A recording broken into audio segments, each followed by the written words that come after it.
पहला क्वेश्चन है, निम्न में से धमनियों के बारे में क्या असत्य है। 4 ऑप्शन दिए गए हैं, इसमें से बताना है कि धमनियों के बारे में क्या गलत लिखा गया है। ये क्वेश्चन टीजीटी 2011 में पूछा गया था। इसका आंसर होगा बी, कपाट पाए जाते हैं। ये गलत है, यानी धमनियों में कपाट नहीं पाए जाते हैं। बताते चलें कि धमनियाँ रुधिर को हृदय से अंगों तक ले जाती हैं। क्या करती हैं? खून को पूरे अंगों तक पहुंचाती हैं। और फेफड़ों में जाने वाली जो फुफ्फुसीय धमनी होती है, इसके अतिरिक्त सभी धमनियों में शुद्ध रुधिर बहता है। प्रश्न पूछा जाए जैसे कि धमनियों में शुद्ध बहता है रुधिर या अशुद्ध, तो बताएंगे धमनियों में शुद्ध रुधिर बहता है। शुद्ध का मतलब ऑक्सीजन युक्त रुधिर बहता है, लेकिन एक धमनी को छोड़कर। किसको? फुफ्फुसीय धमनी को। फुफ्फुसीय धमनी में अशुद्ध रुधिर बहता है। और आपको बता दें कि इनमें जो रुधिर प्रवाह की दर होती है वो ज़्यादा होती है, यानी बहुत तेजी के साथ खून बहता है धमनियों में। इसीलिए इनकी दीवारें जो होती हैं वो मोटी होती हैं, दृढ़ होती हैं और कम लचीली होती हैं। और इनके भीतर कपाट नहीं पाए जाते हैं। तो कपाट किस में पाए जाते हैं? सिराओं में कपाट पाए जाते हैं, ताकि ब्लड वापस न जाए। इसलिए कपाट किस में होंगे? सिराओं में होंगे। नेक्स्ट क्वेश्चन है, शरीर की सबसे छोटी रुधिर वाहिनी होती है। 4 ऑप्शन दिए गए हैं। ये क्वेश्चन टीजीटी 2005 में पूछा गया था कि शरीर की सबसे छोटी रुधिर वाहिनी कौन सी होती है। आंसर होगा पहला, केशिका या कैपिलरी शरीर की सबसे छोटी रुधिर वाहिनी होती है।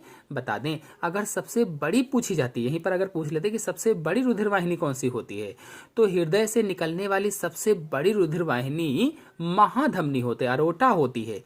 वो सबसे बड़ी रुधिर वाहिनी होती है। और सबसे छोटी कौन सी?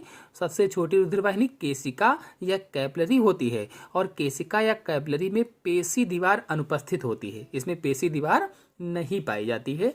नेक्स्ट क्वेश्चन है, निम्नलिखित में से किसमें कोई पेशी दीवार नहीं होती है। देखिए वही क्वेश्चन घुमाकर पूछा गया जो भी मैंने आपको बताया था। निम्न में से किसमें कोई पेशी दीवार नहीं होती है, तो आंसर होगा कौन? केशिका या कैपिलरी में कोई भी पेशी दीवार नहीं पाई जाती है। ये क्वेश्चन टीजीटी 2005 में पूछा गया था। यदि आप लोग रक्त परिसंचरण पर, यानी केशिका क्या है, धमनी क्या है, सिरा क्या है, इन पर पूरा फुल वीडियो देखना चाहते हैं, तो रक्त के 7 वीडियो मेरे चैनल में अपलोडेड हैं, आप लोग जाकर के अच्छे से समझ सकते हैं। नेक्स्ट क्वेश्चन है, रुधिर वर्ग ए बी में होता है। रुधिर वर्ग ए बी में क्या होता है ये बताना है।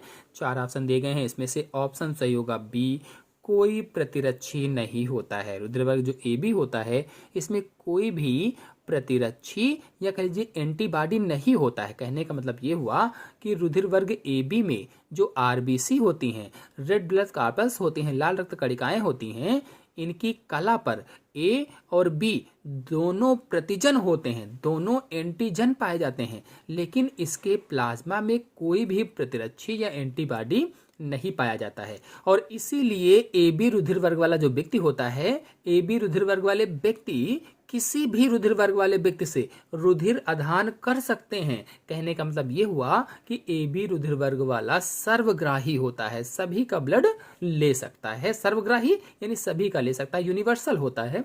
नेक्स्ट क्वेश्चन है, किस रुधिर वर्ग के व्यक्ति में एंटीजन ए और बी होते हैं परंतु एंटीबॉडी कोई नहीं होती है। जो भी मैंने बता दिया कि वही प्रश्न घुमाकर पूछा गया है कि ऐसा कौन सा रुधिर वर्ग है इनमें से जिस व्यक्ति में एंटीजन ए और बी होते हैं लेकिन एंटीबॉडी कोई नहीं होती है। आंसर सही होगा बी, ए बी रुधिर वर्ग। ये क्वेश्चन टीजीटी 2002 में पूछा गया था। नेक्स्ट क्वेश्चन है, मनुष्य के रुधिर के प्रति घन मिमी में रुधिर प्लेटलेट्स की सामान्य संख्या होती है। मनुष्य के रुधिर के प्रति घन मिमी में रुधिर प्लेटलेट्स या थ्रोम्बोसाइट्स की सामान्य संख्या बताना है। तो आंसर इसका सही होगा डी, 2 लाख से 4 लाख के बीच होती है। 2 लाख से 4 लाख के बीच में। यह क्वेश्चन टीजीटी 2005 में पूछा गया था। आपको बता दें कि मानव जो रुधिर होता है, मानव रुधिर में जो थ्रोम्बोसाइट्स होते हैं, जो प्लेटलेट्स होते हैं, इनकी संख्या सामान्यतः 0.15 से 0.40 मिलियन मिमी क्यूब होती है। इसका मतलब ये हुआ कि 1.5 लाख से 4 लाख के बीच में होती है। वहां पर देखिए 2 से 4 लाख के बीच में बताया गया था, तो कोई और ऑप्शन 1.5 वाला था नहीं, इसलिए 1.5 लाख से 4 लाख के बीच में होती है। लेकिन मैंने डी वाला इसलिए सही बताया क्योंकि ये इसी के आसपास का है, इसलिए 1.5 लाख से 4 लाख के बीच होती है। नेक्स्ट क्वेश्चन है, हीमोग्लोबिन का ऑक्सीजन विखंडन वक्र होता है। हीमोग्लोबिन का ऑक्सीजन विखंडन वक्र बताना है। 4 ऑप्शन दिए गए हैं, इसमें से कौन सा ऑप्शन सही होगा? ऑप्शन सही होगा सी, सिग्माइड। सिग्माइड वक्र होता है। नेक्स्ट क्वेश्चन है, गर्भ रक्ताणु कोरकता का कारण निम्नलिखित जोड़े का होना है। गर्भ रक्ताणु कोरकता का कारण कौन से जोड़े का होना है, यानी किसके कारण ये हो जाता है, ये बताना है। पीजीटी 2004 में क्वेश्चन पूछा गया था। इसका आंसर होगा पहला, RH प्लस पति हो और RH माइनस पत्नी हो तो गर्भ रक्ताणु कोरता हो जाता है। ये जोड़ा उसी का होता है। बताते चलें कि गर्भ रक्ताणु कोरता अथवा इसी को एरिथ्रोब्लास्टोसिस फैटिलिस भी कहा जाता है। इसमें RH फैक्टर से संबंधित रोग है ये, जो केवल शिशुओं के जन्म से पहले गर्भावस्था में हो जाता है। जब तक वो जन्म नहीं लेते हैं उससे पहले ही गर्भ की अवस्था में ही उनको ये रोग हो जाता है। और ऐसी घटना बहुत कम लेकिन घातक होती है, बहुत कम होती है लेकिन ये घातक होती है। इससे प्रभावित शिशु की गर्भावस्था में ही या गर्भ यानी जन्म के बाद शीघ्र ही उसकी मृत्यु हो जाती है। तो गर्भावस्था में ही मर जाता है वो, या जन्म जैसे ही होता है उसकी मृत्यु हो जाती है। और ऐसे शिशु सदा RH प्लस फैक्टर यानी RH प्लस होते हैं। जो ऐसे शिशु होते हैं वो RH प्लस होते हैं और इनकी माता RH माइनस होती है। पिता RH प्लस, माता RH माइनस होती है। इन्हें यह गुण पिता से ही वंशागत में मिलता है। यह गुण कहाँ से मिला? पिता से ही मिलता है। इसीलिए डॉक्टर RH माइनस स्त्री की शादी RH प्लस पुरुष से करने की सलाह नहीं देते हैं। नेक्स्ट क्वेश्चन है, वह स्थिति जिसमें रक्त कणिकाओं की संख्या अत्यधिक बढ़ जाती है और अपरिपक्व श्वेत रक्त कणिकाएं परिवहन में आते हैं कहलाता है। 4 ऑप्शन दिए गए हैं, इसमें से ऑप्शन सही होगा सी, ल्यूकेमिया कहलाता है। ल्यूकेमिया क्या है ये जान लेते हैं। तो ल्यूकेमिया वह अवस्था है जिसमें श्वेत रुधिर कणिकाओं या कह लीजिए कि WBC की संख्या अत्यधिक बढ़ जाती है। जो WBC होते हैं, श्वेत रक्त कणिकाएं होती हैं, जिनकी संख्या बहुत अधिक बढ़ जाती है और इसे रुधिर कैंसर कहा जाता है। ल्यूकेमिया को रुधिर का कैंसर कहते हैं, ब्लड कैंसर कहते हैं। और ल्यूकोपोइसिस वह अवस्था है, जो इसमें से ऑप्शन है ल्यूकोपोइसिस, यह वह अवस्था है जिसमें श्वेत रुधिर कणिकाओं की संख्या जीवाणु संक्रमण के कारण सामान्य से थोड़ी बढ़ जाती है। और ल्यूकोपेनिया जो ल्यूकोपेनिया है, ल्यूकोपेनिया श्वेत रुधिर कणिकाओं के मर जाने को कहा जाता है। जब श्वेत रुधिर कणिकाएं मर जाती हैं तब कहा जाता है। नेक्स्ट क्वेश्चन है, स्वर रज्जु उपस्थित होता है। स्वर रज्जु किसमें उपस्थित होता है? ये क्वेश्चन TGT 2004 में पूछा गया था। इसका आंसर होगा डी, स्वर रज्जु कंठ अथवा लैरिंग्स में उपस्थित होता है। चाहे कंठ कहिए चाहे लैरिंग्स कहिए। और आपको बता दें कि कंठ या लैरिंग्स के अंदर श्लेष्मी कलाओं के कारण वलन से तने हुए यानी फोल्डेड जो होता है, फोल्डेड से तने हुए 2 जोड़े रज्जु होते हैं जिन्हें ही स्वर रज्जु कहा जाता है। और ऊपरी एक जोड़े स्वर रज्जु मिथ्या स्वर रज्जु कहलाते हैं। जो ऊपरी जोड़ा होता है उसे मिथ्या स्वर रज्जु कहा जाता है और निचले एक जोड़े को वास्तविक कहा जाता है। जो वास्तविक स्वर रज्जु है ये स्वर रज्जु ध्वनि उत्पादन करता है। नेक्स्ट क्वेश्चन है, हिपैरिन जो कि परिसंचरण तंत्र में थक्का जमने से रोकती है उत्पन्न होती है। किसके द्वारा उत्पन्न होती है? जो हिपैरिन है ये रक्त परिसंचरण तंत्र में थक्का को जमने से रोकती है, यानी खून अंदर हमारे शरीर में बह रहा तो वो जमे ना, इसको रोकती है।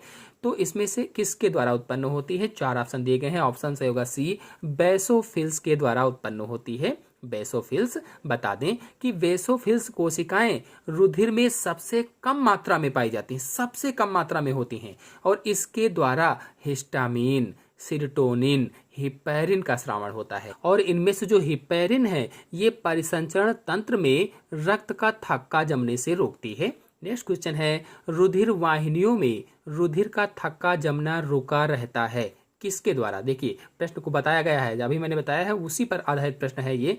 TGT 2005 में पूछा गया था। इसका आंसर होगा बी, हिपैरिन के द्वारा रक्त का थक्का नहीं जमता है। प्रश्न में कहा गया है कि रुधिर वाहिनियों में रुधिर का थक्का जमना रुका रहता है, यानी रुधिर का थक्का नहीं जमता है। तो किसके द्वारा? हिपैरिन के द्वारा। नेक्स्ट क्वेश्चन है, इनमें से कौन प्लाज्मा में सर्वाधिक सांद्रता में होता है? कौन सर्वाधिक सांद्रता में प्लाज्मा के अंदर पाया जाता है? आंसर होगा ए एल्ब्यूमिन। बता दें कि एल्ब्यूमिन, ग्लोबुलिन तथा फाइब्रोनोजन प्लाज्मा में पाई जाने वाली प्रोटीन्स होती हैं। कौन कौन सी प्लाज्मा में प्रोटीन पाई जाती है अगर प्रश्न पूछ लिया जाए या किसी दूसरे को पूछ लिया जाए तो एल्ब्यूमिन, ग्लोबुलिन, फाइब्रोनोजन प्लाज्मा में पाई जाती हैं। और इनमें से जो एल्ब्यूमिन है ये सबसे अधिक मात्रा में पाई जाती है और यह प्लाज्मा में जल धारिता क्षमता को बढ़ाती है, वाटर रिटेनिंग को बढ़ाती है। नेक्स्ट क्वेश्चन है, कार्डी टेंडनी पाए जाते हैं। कार्डी टेंडनी कहाँ पाए जाते हैं? 4 ऑप्शन दिए गए हैं। पीजीटी 2002 में क्वेश्चन पूछा गया था। इसका आंसर होगा पहला, हृदय की निलय में कार्डी टेंडनी पाए जाते हैं।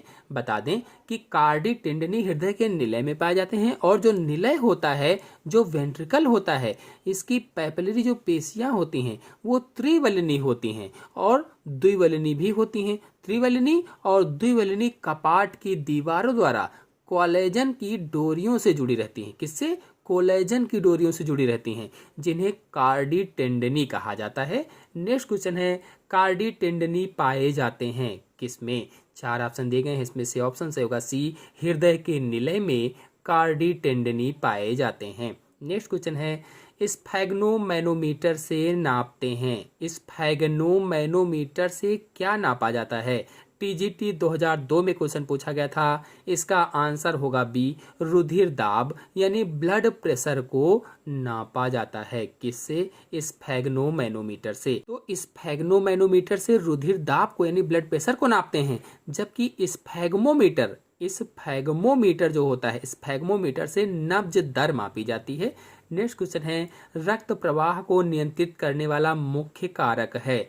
रक्त प्रवाह को कंट्रोल करने वाले कारक का नाम बताना है। 4 ऑप्शन दिए गए हैं। इसमें ऑप्शन से होगा डी, धमनिकाओं की भित्ति में पाई जाने वाली जो पेशियां होती हैं ये रक्त प्रवाह को कंट्रोल करती हैं, नियंत्रित करती हैं। नेक्स्ट क्वेश्चन है, जब लाल रक्त कोशिकाओं को अतिपरासरणी घोल में रखा जाता है तो? 4 ऑप्शन दिए गए हैं। ये क्वेश्चन टीजीटी 2004 में पूछा गया था। इसका आंसर क्या होगा? इस आंसर का उत्तर आप लोग बताएंगे कमेंट में। तो क्वेश्चन पूछा गया है, जब लाल रक्त कोशिकाओं को अतिपरासरणी घोल यानी कि हाइपरटोनिक सॉल्यूशन में आरबीसी को रखा जाता है तो 4 ऑप्शन दिए गए हैं। वे आयतन में बढ़ती हैं और फूट जाती हैं, आकार में सिकुड़ती हैं, सामान्य रहती हैं, आपस में चिपक जाती हैं। कौन सा आंसर इसमें से सही होगा, इसका आंसर आप लोग कमेंट बॉक्स में बताएंगे।